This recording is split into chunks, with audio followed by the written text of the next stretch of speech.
Let's wrap it up. I would now like to recognize Stephen Kinzer for his opening statement. Thank you very much, Madam Chairman. Let me begin by expressing my gratitude to this task force for confronting the enormous issue of overclassification of government documents and the culture of secrecy that enables it. I'm especially gratified by your interest in MKUltra, the project the CIA carried out through the 1950s in an attempt to find the secret of mind control. MKUltra was one of the most secret government programs in American history. The chemist who directed it, Sidney Gottlieb, lived in total anonymity.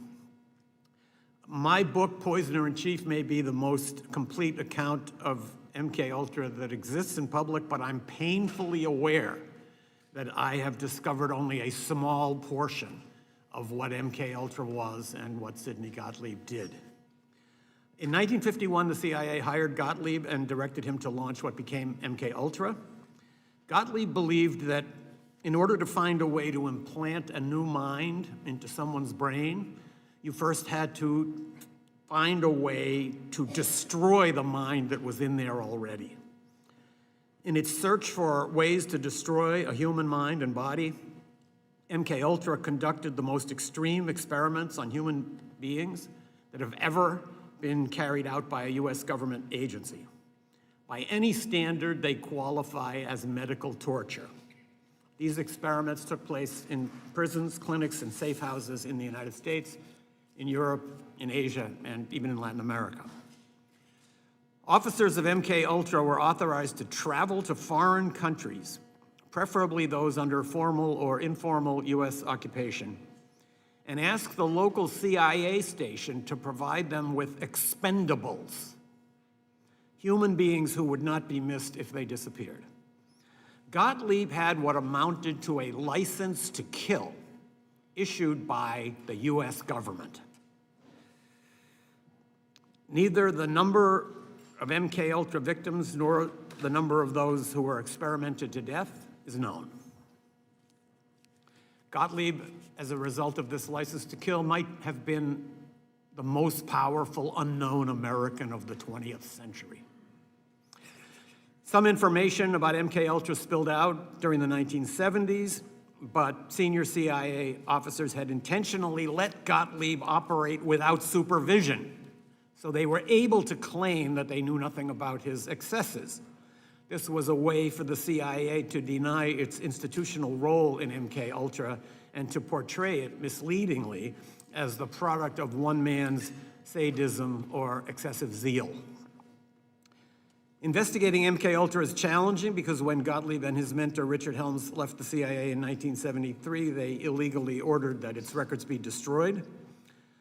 Soon afterwards, under DCI Stansfield Turner, a CIA analyst, as you pointed out, Madam Chairman, discovered a cache of MKUltra documents hidden among financial records. Turner credited that analyst with doing a very diligent job of Sherlock Holmesing. That same diligence, I believe, could bring results today. One of the great mysteries of MKUltra has to do with the death in 1953 of an MKUltra scientist, Frank Olson, who had announced his intention to quit the project. His plunge from a New York hotel room was described in the press as the suicide of an Army scientist.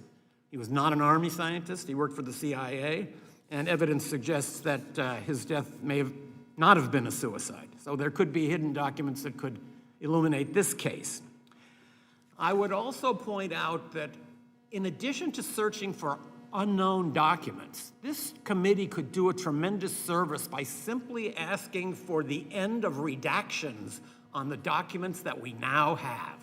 There are reams of documents about MKUltra that have heavy sections redacted. In the 1970s, this was justified by the argument that it had only been 20 years since these terrible things had happened and revealing details might affect national security. Now 70 years have passed. That argument can no longer be valid. So I would urge this committee to try to fill out all the blank spaces in the documents that we have, because we know that is there. This task force could also consider trying to determine whether some new incarnation of MKUltra exists today. When the main phase of MKUltra drew to a close in the early 1960s, Sidney Gottlieb concluded that it had failed, that in fact there is no such thing as mind control. Even if he was right, however, he may have been right only at that time. In the many decades since then, there have been enormous advances in cyber technology, in artificial intelligence, in neuroscience. Covert agencies may have access now to tools for mind control that Sidney Gottlieb could not even have imagined. It may well have been true in 1963 that mind control is a myth, but whether it's still true is uncertain. And that question of whether mind control might now be possible under our new circumstances is something that has presumably occurred to scientists who work for secret services, including our own. This task force has a chance to connect the past to the future. A renewed effort to find MKUltra documents from the 1950s and to fill out the redactions of those that have been released might shed new light on how the CIA operated during that period. It could also inform a new inquiry into whether any mind control projects are now underway inside the US security apparatus. That might help prevent the emergence of a 21st century MKUltra that could be even more destructive than the original. Thank you. Thank you very much, Dr. Kinzer. I now recognize Tom O'Neill for his opening statement. Thank you, Chairwoman Luna, and members of the committee. It's a privilege to be here today. Almost 50 years. Oh, sorry. Should I start over? Thank you, Chairwoman Luna, and members of the committee. It's a privilege to be here today. Almost 50 years ago, the last congressional hearings into MKUltra took place just a short walk from here in the Dirksen Senate Office Building.